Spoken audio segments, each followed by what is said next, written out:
અને ખાસ કરીને ફિલ્મની વિશે વાત કરીએ તો આ એક તેલુગુ ભાષાની ફિલ્મ છે, જે સાયકોલોજીકલ થ્રિલર ફિલ્મ છે અને ખાસ કરીને જેનું નિર્દેશન છે ને કરુણા કુમારીએ કરેલું છે.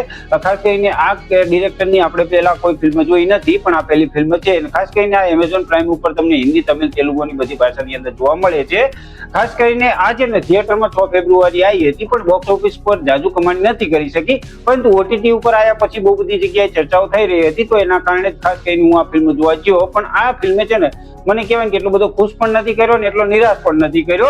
સ્ટોરીની વાત કરીએ તો સ્ટોરી સિમ્પલ છે. એક કહેવાય કે આર્થિક તંગીમાં પરિસ્થિતિમાં એક પતિ છે ને એ પોતાની બાળકી અને પત્ની ઉપર એવા કાળા જાદુ કરે છે ને જે તમને અંદરથી હચમચાઈ દે એવા કરે છે. ને ખાસ કરીને આ જે પતિ હોય છે, મતલબ કહેવાય કે જે નવીન ચંદ્રનું પાત્ર હોય છે એના પતિનું હોય છે ને ખાસ કરીને દીકરી અને એની પત્ની ઉપર શું કરે છે ને એ જોશો તો તમે અંદરથી કહેવાય કે ધ્રુજી જશો. એ ટાઈપનું આની અંદર બતાવવામાં આવ્યું છે.